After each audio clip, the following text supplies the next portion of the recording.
Friends, ఎలా ఉన్నారు? Welcome back to my channel. Please like, share and subscribe. అష్టాదశ పురాణాల్లో గరుడ పురాణానికి విశేష ప్రాముఖ్యత ఉంది.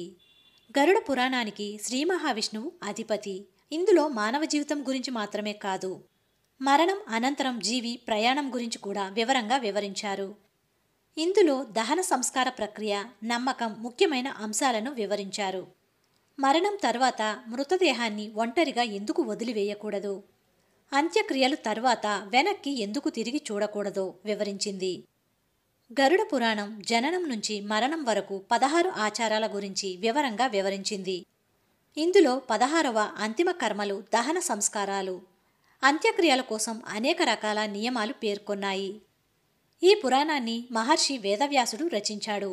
ఈ గరుడ పురాణం శ్రీ మహావిష్ణువు తన భక్తుడైన పక్షిరాజు గరుత్మంతుడికి మధ్య సంభాషణ. గరుడ పురాణం కుటుంబ సభ్యులు మరణాంతరం ఏమి చేయాలో ఏమి చేయకూడదో చెప్తుంది. ఆత్మ ప్రయాణం ఎలా జరుగుతుంది, ఎవరు స్వర్గాన్ని పొందుతారు, ఎవరు నరకానికి వెళ్తారు, జీవులకు పునర్జన్మ దేని ఆధారంగా లభిస్తుంది. ఈ పురాణంలో మరణాంతర అంత్యక్రియలు సూర్యాస్తమయం తరువాత ఎందుకు చేయకూడదో రాయబడింది. ఏ రోజైనా సూర్యాస్తమయం తరువాత మృతదేహానికి ఎందుకు అంత్యక్రియలు చేయరాదో ఈ వీడియోలో తెలుసుకుందాం. గరుడ పురాణం ప్రకారం సూర్యాస్తమయం తర్వాత మృతదేహాన్ని దహనం చేయకూడదు. ఇలా చేయడం వల్ల ఆ వ్యక్తి ఆత్మకు శాంతి లభించదని అంటారు. సూర్యాస్తమయం తరువాత స్వర్గద్వారాలు మూసుకుపోతాయనే నమ్మకం కూడా ఉంది. దీని కారణంగా ఆత్మ తన గమ్యాన్ని చేరుకోలేకపోతుంది అనే వాస్తవం కూడా ఉంది. సూర్యాస్తమయం తరువాత నరకం ద్వారాలు తెరుచుకుంటాయి. అటువంటి పరిస్థితిలో మరణించిన వ్యక్తిని రాత్రి సమయంలో దహనం చేస్తే అతని ఆత్మ నరక బాధను అనుభవించవలసి ఉంటుంది. అంతేకాదు, ఇలా సూర్యాస్తమయం తర్వాత అంత్యక్రియలు జరిపిన వ్యక్తి మరో జన్మలో శరీర భాగాలలో దేనిలోనైనా లోపంతో జన్మించే అవకాశం ఉందని పేర్కొంది. అందువల్ల ఎవరైనా సరే ఎటువంటి పరిస్థితుల్లోనైనా సరే రాత్రి సమయంలో అంత్యక్రియలు నిర్వహించరు.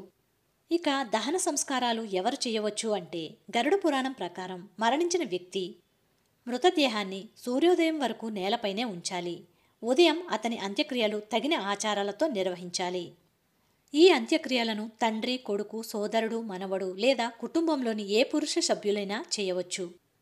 గరుడ పురాణంలో అంత్యక్రియలు కుటుంబ సంప్రదాయంలో ఒక భాగమని ప్రస్తావించబడింది.